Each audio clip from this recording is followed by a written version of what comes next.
Summer 608. 6 years had passed since the brutal murder of Marius Tiberius and his family. The usurper who styled himself emperor, Phocas, was disliked by both the elite of Constantinople, who he was unfamiliar with, and by the military aristocracy, who he wasn't a part of. To secure his position, Phocas appointed his family members to key offices in the military, but his rule held no constitutional legitimacy in the eyes of the people.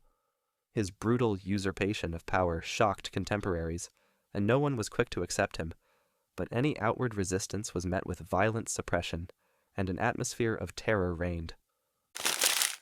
Carthage, capital of the Exarchate of Africa. Heraclius, an elderly patrician and distinguished general, formerly the commander-in-chief of the Roman Armenian army, and now governor of Africa, had been watching the events unfold. He had no sympathy for Phocas, and feared, like most, for what the future would bring if the empire remained in such hands. Heraclius then received a letter from Constantinople. It was written by Priscus, chief of the imperial guard and Phocas's own son-in-law. Heraclius pondered. The stakes were high. Success could mean the imperial crown for himself or his son. Failure meant the grisliest of ends for his entire family. He asked for his brother's advice, and once word got back, Heraclius made up his mind. But raising a revolt requires a lot of money, so the mint of Carthage got busy. Gold solidus were minted with the busts of both Heraclius and his son, also named Heraclius. The legend on the obverse reads, "Our Lord Heraclios the Consul." The reverse shows a cross on 3 steps and the legend, "Consular Victory." Silver half-siliquae were also minted, with the bust of the elder Heraclius and a similar legend, "Heraclios the Consul." Finally, we have several denominations of bronze coins. The follis and half-follis have a very similar design, again with only the elder Heraclius, and Roman numerals indicating the value. Then the decanumion and pentanumion also, with Roman numerals, and a 2 numia coin with a Greek beta. Winter 608. Heraclius sent his nephew, Nicidas, to take Alexandria with a small Byzantine force augmented by Berber auxiliaries. They faced little resistance passing through Libya, and reached the walls of Alexandria before the end of the year. Fighting ensued, but with both the elite and the people of Alexandria favoring Nicetas's party, the city quickly fell, and the few loyalists of Phocas fled. Grain transport to Constantinople was suspended immediately, and the mint of Alexandria was ordered to stop minting coins in the name of Phocas. 3 types of solidus were minted with the busts of the 2 Heraclii, the first with the reverse legend Victoria Augustorum, most likely a blunder committed by the mint officials, quickly corrected in the following 2 types, both bearing the correct legend Consular Victory, just like the types minted in Carthage. Then, someone found an obverse die from the time of Marius Tiberius that had inexplicably survived, and so they minted trimises with the bust of the late emperor and the legend Our Lord Marius Tiberius, the perpetual emperor, and on the reverse the legend Victory to Emperor Tiberius. Early 609. Although Nicitas managed to capture the city, the region was still not completely under his control. A general was dispatched to subdue the populations of the Nile Delta, while Nicitas stayed in Alexandria to secure the city. The Blues of Alexandria, originally supporters of Phocas, finally switched sides. News of Heraclius's revolt in Africa and of Nicitas's occupation of Egypt reached the eastern provinces, and revolts broke out in Syria and Palestine. Meanwhile, the Persians, at war with the Byzantines since 602, didn't relent, taking Mardin and Amida. Phocas sent troops to put down the revolts in Syria, stop the advances of the Persians in eastern Anatolia, and take back Alexandria from Nicetas.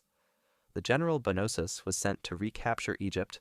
At first he was successful, catching and executing several key figures of the rebellion, but the tide turned later in the year and he was forced to retreat. Winter 609. With the situation under control in Egypt, Nicetas sailed to Cyprus, which he took with relative ease. A mint was established in Constantia, the capital of the island, and 3 denominations were minted to cover military expenditure. First, we have a large follis with both Heraclii, the younger and the elder, and then a decanumion and a 2 numia coin.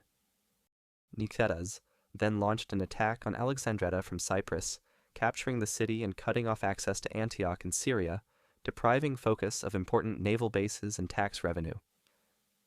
A mint was also set up in Alexandretta, which produced a large number of follis and half-follis. 610.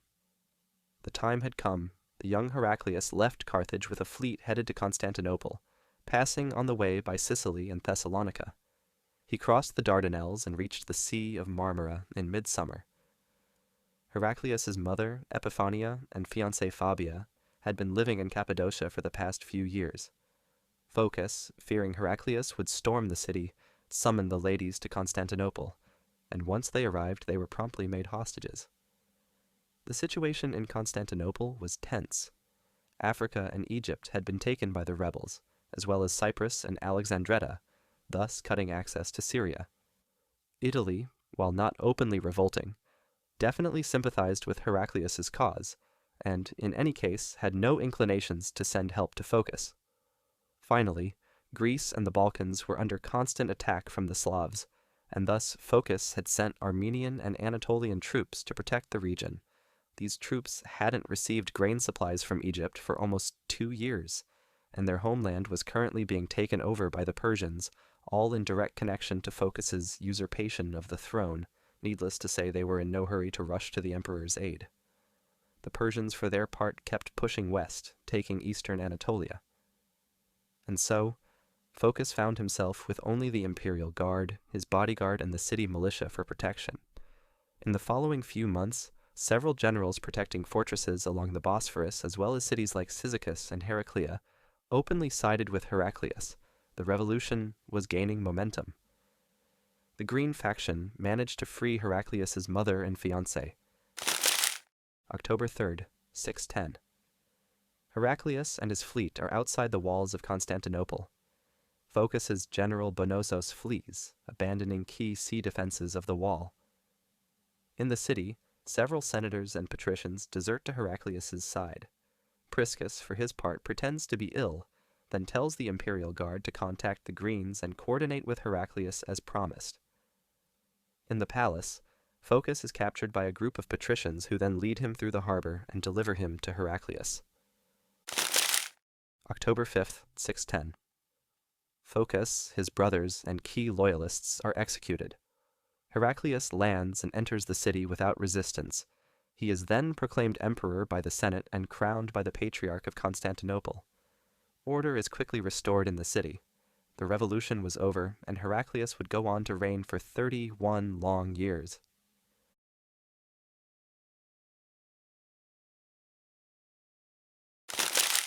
And that's it for this one. I hope you liked the video and the different format. It's a shame that these coins from the Revolt of the Heraclii are so rare, but I thought it would be nice to talk about them and the history behind them before the episode about Heraclius's coins, which I hope to have ready by next weekend. If you noticed any mistakes or have something to add, feel free to write it down in the comments section below. And if there are any series of coins you'd like me to cover, let me know and I'll write it on the list.